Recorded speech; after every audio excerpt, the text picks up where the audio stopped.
Assalamu alaikum, barkanmu da sake saduwa a cikin shirin namu na sauraro cikin nishaɗi, wanda muke cikin littafin nan mai suna Hassana da Husaina wallafar Hassana ɗan Larabawan. Littafi wanda duk mai sauraro idan ya saurara sai ya taɓa masa zuciya. Masu sauraron mu a episode ɗin da ya gabata min ji abin da ke wakana dangane da Husaina wanda ta yi tsiwace Sagir wanda yake a bakin layinsu a yayin da ya jefa ma Hassananta sigari. Sannan kuma ga Hassana ta kasa bacci duk in ta rufe ido Sagir take gani, sannan tana tunanin duk abin da ke faruwa. Masu sauraron mu za mu ɗora daga inda muka tsaya, ku kasance tare da mu kuma ku danna subscribe da alamar ƙararrawa don samun shirin namu idan mun ɗora.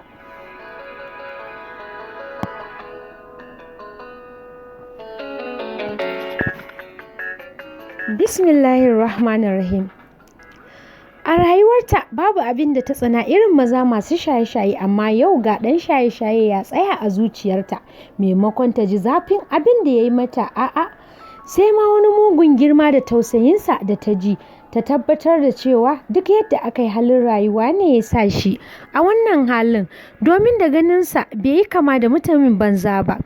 Nan ta hangi yadda fuskarsa ta nuna muzanta a sanda Husaina ke surfa masa masifa, ga yadda jikinsa ya yi sanyi, idanunsa suka sauya kala a sanda ya juyo yana duban su, sai da ta ji faduwar gaban da bata taba ji ba. Kimanin sati 3 kenan da suka fara ganinsa a layin nasu, kullum suka taso daga islamiyya a nan suke ganinsa yana 'yan zuke-zukensa, ba su taɓa kulawa da lamarinsa ba, sai dai muddin za su wuce idan har suka ji warin sigarinsa sai Husaina ta yi tsaki. Haka wata ran za su isa gida tana mita da faɗin wannan gayan ya yi asara, bai da aiki sai bankar hayaƙi, ko ta lafiyarsa ma baya yi. Sau da yawa Hassana kan yi murmushin rigimar Husaina, ko ina ruwanta da shi oho, sai dai kuma a sanin Husaina ba ta ta'ammali da mutumin da yake saɓawa Allah, wanda baya jin kunyar Allah da mutane, wanda zai iya fitowa fili bainar nasi yana zuke-zuke ba tare da jin kunya ba. Husaina tana da nagartattun halaye irin na Hassanarta, guri ɗaya suka sha bamban. Hassana na da matukar haƙuri da kau da kai a yawancin al'amura, ko da kuwa ita aka cuta, yayin da Husaina ta zama mai yawan faɗa da rashin ɗaukar raini. Ba ta yadda wani ya taka ta ba ko kaɗan. Haka daga taɓa Hassanarta rabin jikinta a cewarta gara ka taɓa ta, domin an sha faɗa da Husaina akan Hassana. A kullum Husaina na faɗin a duniya in ka cire uwa da uba babu kamar Hassanarta a zuciyarta. Mirginawa Hassana ta yi daga kwance ta dubi Husaina da ke faman bacci, tana sauke numfashi a hankali. Ta ji ƙaunarta sisin tata kuma kama ta. Tana son Husaina so mai tsanani, ba ta ƙaunar abin da zai raba su ko na sakon guda. Komi nasu tare suke yi, babu bambanci, sannan sosai suke kamata yadda mutane da yawa ba sa iya bambance su. Sai ta guri ɗaya, ita Hassana tana da wani ƙurji mai kama da tusar jaki a ƙasan bakinta, daidai haɓarta. Baƙi ne wanda ya ƙara mata kyau a fuskarta. Sau da yawa Husaina takan taɓa shi tana shafawa, ta dinga faɗin rabin raina ina ma ni ke da wannan abin, yana ƙara miki kyau fa. Ita kuma Hassana takan ce ni kuma ina ma ni nake da dimple ɗinki, baki ga kyawun da kike ba in kin yi murmushi, haka ko baki yi murmushi ba in dai kina magana yakan fito ya ƙara bayyana kyawun ki sisina. Sai dukkansu su kama dariya. Hassana ta taɓa dimple ɗin Husaina, ita ma Husaina ta taɓa tusar jakin Hassana. Hassana ta kuma juyawa tana rinsa idanunta domin ta samu bacci ya sure ta, amma bata yi nasara ba. Tunanin mutumin da bata san ko sunansa ba ya gallabe ta, bata san shi ba, bata san waye shi ba, bata san daga ina ya fito ba, domin ba ɗan unguwarsu bane.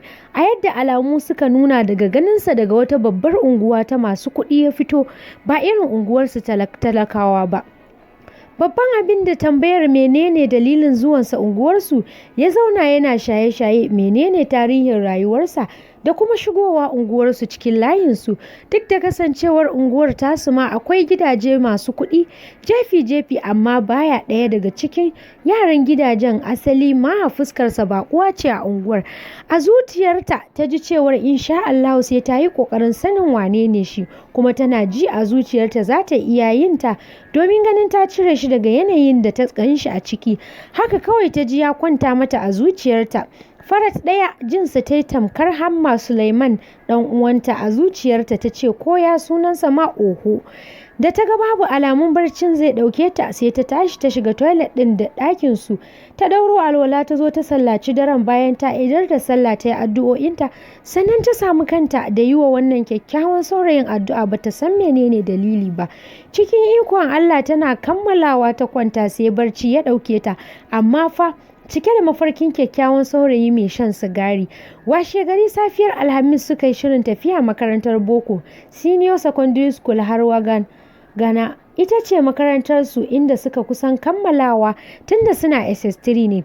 Makaranta ce ta gwamnati, amma kuma akwai karatu da ƙwararrun malamai a cikinta. Sai aka yi dace 'yan biyun kuma masu fasaha ne da saurin ɗaukar karatu. Tun tasowarsu fara makaranta, tun daga nursery, primary har zuwa junior secondary ɗinsu mai suna GSTC Gombe, ba su taɓa wuce na 3 ba. Har zuwa yanzu da suke babbar secondary, kullum result ɗinsu idan aka yi exam position ɗinsu baya wuce Hassana ta yi na 1, Husaina ta yi na 2, ko kuma Husaina ta yi na 1, Hassana ta yi na 2. Shi yasa malaman su ke matukar son su da ƙaunar su saboda ƙwazon su. Bayan sun karya da kunu da ƙosai wanda suka sarrafa da hannunsu, suka taya umman su, sai suka sa kayan makaranta domin tafiya. Ɗakin baba suka shiga domin yi masa sallama don tafiya. Suna shiga suka durƙusa, yana kashingiɗe kan dadduma yana jin labari a rediyo na safe. Ga carbi a hannunsa yana ja yana hailala. Shigowarsu ta sa shi tashi ya zauna daidai. Bayan ya amsa sallamar su, sun tsuguna. Hassana ta ce, Baba mun shirya za mu wuce makaranta.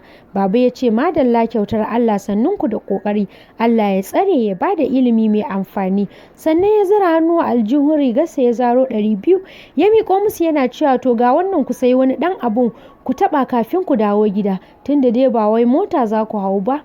Girgiza kai Hassana ta tana cewa, ka bar shi baba, muna da ragowar kuɗi a hannunmu da Hamma Suleiman ya bamu wancan satin, za su ishe mu yi amfani da su kam. Kafin Hassana ta ƙarasa magana, ta Husaina ta yi wuf ta karɓi kuɗin hannun baba. Tana dariya ta ce, wallahi baba in ba ta so ni ina so. Dama ina son sayan littafi da biro, yau sai na sayi amfani da su kawai ko babanmu. Hassana sakato ta yi tana kallon Husaina da murmushi a fuskarta. A zuciyarta ta ce, sisina kenan. Shi ko baba dariya yayi yana cewa, Husaina ko dan ke na tashi na nemi kuɗi. Buƙatar ki tafi ta kowa yawa a gidan nan. Yau a cikin ku waye zai kawo min abinci da rana? Ya tambaye su. Ni ce baba, Husaina ta faɗa. Hassana ta ce, baba ita za ta kawo maka, amma ina son ta bari ni zan kawo maka yau ɗin, kaji? Sisi ki bari na kai masa yau, ina so in ya so gobe sai ki kai masa. Husaina ta ce, to rabin raina na bar miki ladan yau ɗin, ke ki samu, ai kamar ni na samu ne, amma gobe sai dai autan umma ya kai. Kin ga za mu gidan Hamma mu Adda Sakina na neman mu ko kin manta ne? Haka ne fa, cewar Hassana. Baba yana ta kallon su yana jin ƙaunar 'yan biyun nasa a ransa. Gyaran murya yayi sannan ya ce, ku tashi ku tafi, kar ku makara. Allah ya bada sa'a. Amin babanmu, suka amsa a tare. Sannan suka miƙe suka yi niyyar fitowa daga ɗakin umma. Tasowa kanta ciki rike da kayan karyawar baba a hannunta. Amsar kayan Husaina ta yi ta ajiye, sannan suka yi wa umma sallama suka fice. Hannun Husaina dafe da kafaɗar Hassanarta. Karfe 2 suka taso daga makaranta. A gurguje Hassana ta cire uniform ɗinta, daman tuni sun yi sallah a makaranta. Tana ta sauri ta je ta kai wa baba abincinsa can bakin titin layinsu inda yake sana'arsa sai da kayan gwari, kayan miya. Umma ce ta kwalawa Hassana kira da faɗin ta hanzarta ta fito. Da sauri ta ƙarasa zura hijabinta mai hannu a jikinsa wanda ya yi mata matuƙar kyawu. Bata tsaya ɗaura niƙab ba abinta ba, kasancewar tana sauri. Ta fito tana cewa Husaina, sisina ki fito da kayan gugar nan ki fara kafin na dawo, tunda an kawo nefa kafin su ɗauke, kin san dai ba tabbas gare su ba. Bata jira amsar Husaina ba, ta yi kicin gurin umma ta karɓi flask ɗin da ta zuba wa baba abincinsa. Dafa dukkan shinkafa da wake ne ta manja, ta ji alayyahu da albasa sai tururi da ƙamshi ke tashi. A haƙiƙanin gaskiya Umma ba dai iya girki ba, komi ta sarrafa daɗi yake yi, shi yasa su Hassana suke ƙoƙarin koyon girkuna a gun Umma, musamman na gargajiya. Na zamani kuma sukan koya gun Adda Nabila ko kuma goggonsu ƙanwar Umma kenan. Sallama ta yi wa Umma sannan ta fito da niyyar tafiya. A soro suka yi kacibis da Safwan ya dawo daga tasa skul ɗin. Alamunsa sun nuna a gajiye yake, kansa a langaɓe, yana ƙoƙarin gyara jakar da ke goye a bayansa. Ya dube ta ya ce, sista ina zuwa haka da zafin ranar nan? Kin ji ko ranar da ake tamfatsawa? Ga wata yunwa da na kwaso. Allah da ya sa Ummanmu ta gama abinci, na ganki da flax.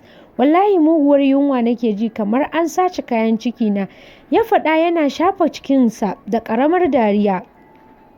Sosai ya ba wa Hassana dariya ganin yadda gajiya da yunwa ta sa ya yi laushi. Cikin dariya ta ce, kai ya Safwan, baka da juriyar yunwa, tamkar Hamma Suleiman kake.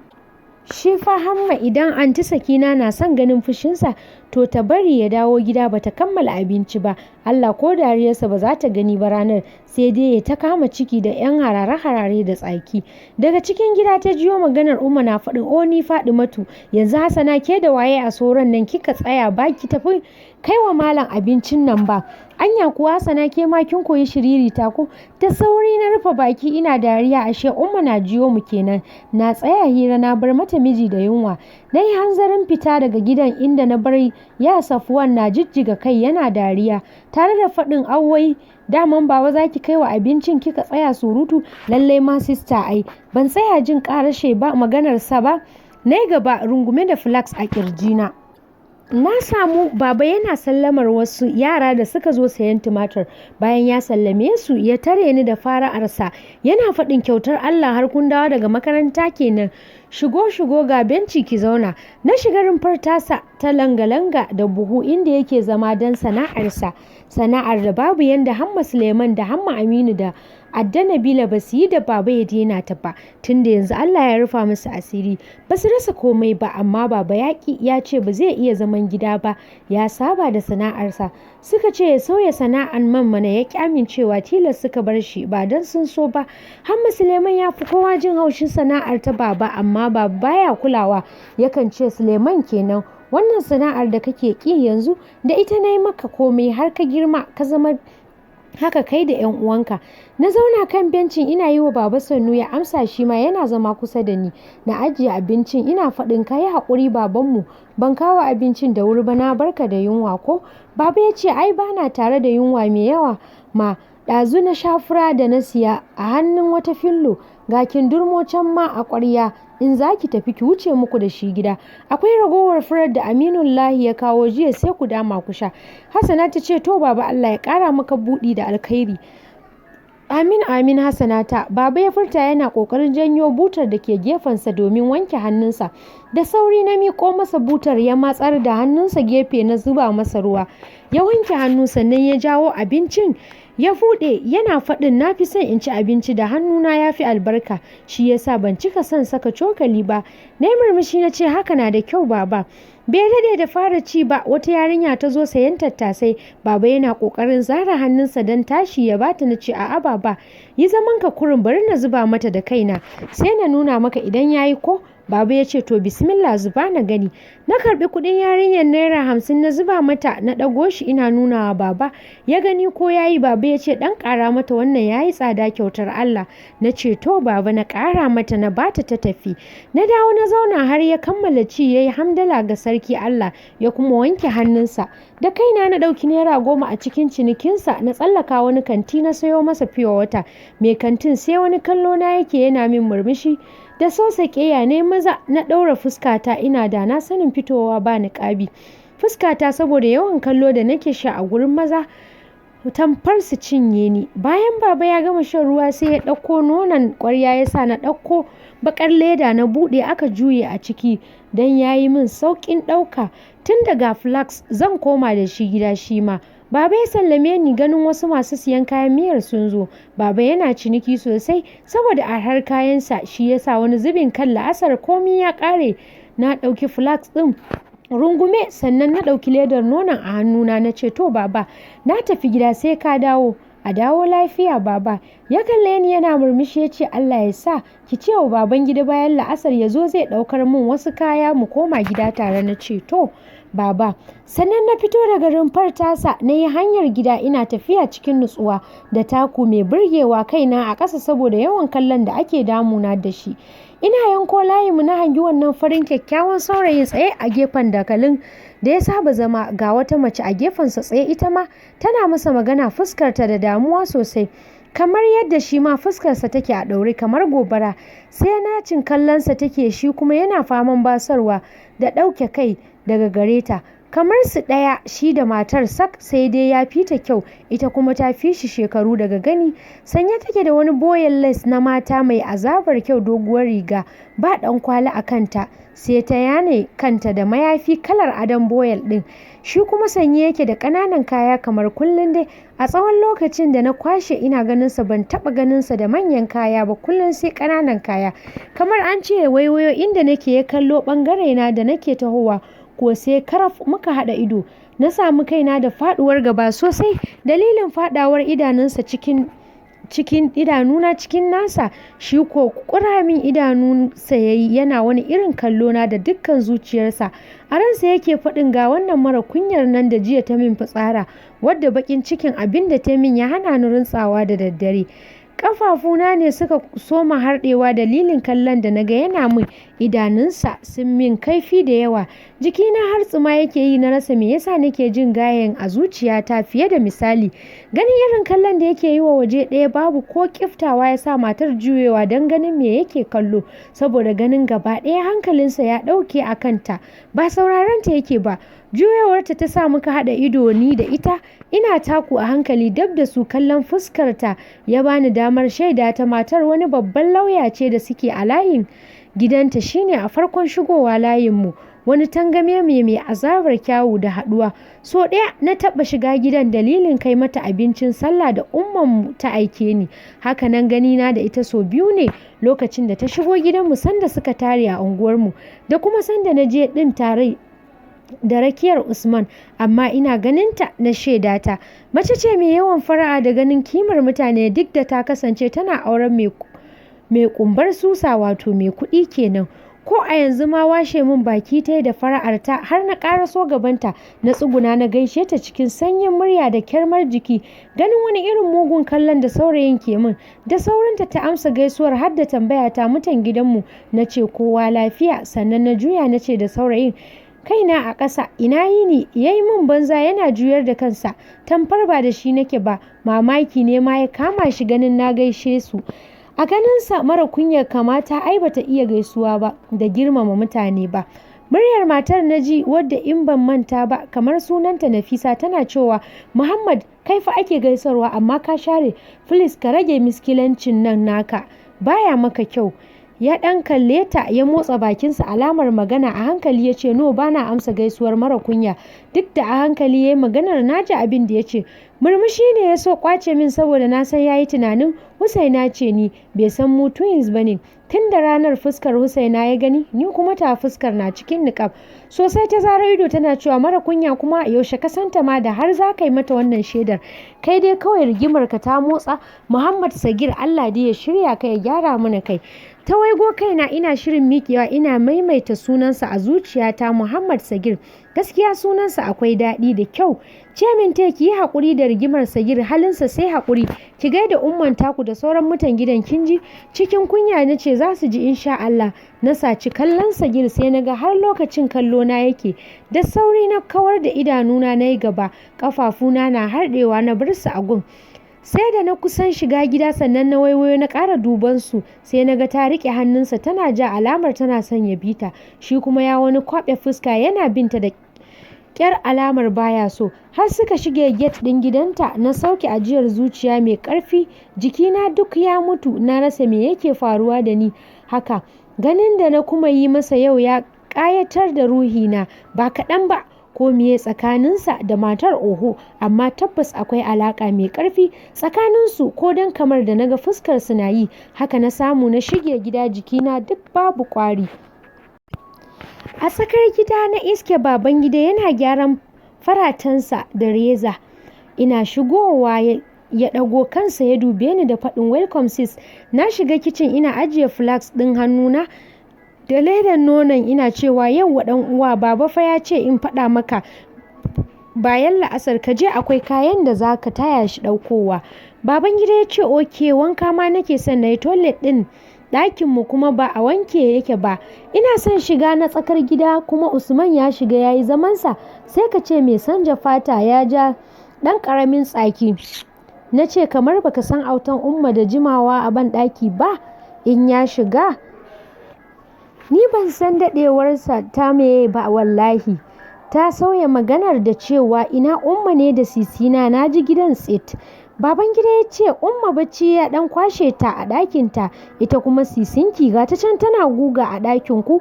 Ta saka earpiece a kunnenta tana jin waka ne shi yasa bata ji shigowarki ba. Har zan wuce shiga Usman ya fito daga toilet ɗin. Jikinsa babu alamar wanka yayi ɗan babu ɗigo ruwa a jikinsa. Muka bi shi da kallo yana wani sun kai da kai. Baban gida ke ce masa kai wai duk daɗewarka daman ba wanka kai ba to me kake yi a cikin bayi kai kuwa? Alga'idu na yi cewar Usman yana sheƙa dariya. Baban gida ya zaro ido yana ɓata fuska ya ce subhanallahi ka kashe ban ɗakin Usman wallahi ba zan iya shiga ba sai ya huce kai duk gidan nan babu wanda ya kai kai cika masai ga tutu ɗin naka da mugun wari wallahi. Baba dai ya shirya sokawe ɗinsa ya kusa cika ya ƙarasa zancen da toshe hancinsa. Dariya Usman ya kwashe da ita sannan ya fito da harshensa yana yi wa baban gida gwalo. Aiko baban gida ya shaƙa ya miƙe. Asukwane ya yarda rezar hannunsa ya yi kan Usman zai damƙe shi kuma na san mintsininsa zai yi don baban gida kamar jikan bare-bari yake gun mintsini ga mintsininsa da azabar zafi. Kiftawa autan umma ido ne alamar ya gudu aiko ya falla ya yi waje da gudu. Baban gida ya rufa masa baya yana faɗin shaƙiyi ka tsaya mana wallahi na samu ƙeyarka sai na maka mintsinin da sai umma ta gasa maka gurin. Suka yi waje da gudunsu kamar wasu yara. Ni dai dariya diramar su take bani saboda idan Usman da baban gida suka haɗu sai Allah sun iya yankar junansu. Na shiga ɗakinmu ina faman dariya. Na samu sisina ta ci ƙarfin gugar har ta kusa kammalawa. Ina shiga na faɗa kan katifarmu. Ina sauke numfashi waiwayowa ce tana dubana sannan ta cire earpiece ɗin kunnenta tare da kashe soket ɗin gugar ta matsar da ayan ɗin gefe. A hankali ta taso zuwa gare ni ta zauna gefen katifar sannan ta saka hannayenta masu taushi ta ɗago ni daga kwancen zuwa zama daram. Sosai ta sa idanunta a cikin nawa sannan ta ce min menene? Babu komi sisina na ce ina ƙoƙarin kawar da idanuna. Ta ƙi bani damar hakan ta kuma ƙanƙame hannuna ta ce baki saba ƙarya ba yanzu da kika yi sai na ga ba ta yi miki kyau ba sam. A jikina na ji akwai abin da ya faru da ke kuma yanayinki ma ya nuna min haka ko kin manta da cewar zuciyar mu ɗaya ce. So nake yi na san menene ya faru a fitarki menene dalilin daɗewarki haka ko kin tsaya yin hira da baba ne. Na rasa me zan ce mata bana ɓoye yin sisina ko minawa kamar yadda muka zamo sirrin junanmu wanda wani abin ma ko iyayenmu ba su sani ba tsakaninmu sai dai Hamma Suleiman shi ma nakan gaya masa wani abu da ya shafe ni saboda mutum ne mai zurfin ciki da ba da shawara ta gari in kai magana da shi ba dai ka ji ta a bakin wani ba. Na rasa me zan ce mata bana ɓoye sisina ko minawa. Idanuna suka ciko da ƙwalla na samu kaina da karyewar zuciya cikin sanyin murya bakina ya subuce da faɗin Sagir ne sisina.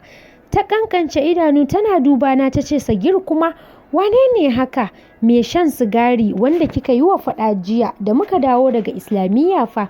Na ce ina kwantar da kaina a kafaɗarta cikin sakon biyu na ji ta ture ni daga kafaɗarta ta miƙe a gigice tana zaro idanu kamar za su faɗo ƙasa cikin bala'i take duba jikina tana faɗin me yayi miki yau ɗin kuma taɓa min ke yayi bai ji gargaɗin da na yi masa ba wato na rantse da Allah wannan mutumin bai san ni bane sai na nuna masa kalata bari na je na same shi zai sanya ya shigo gonar Husaina.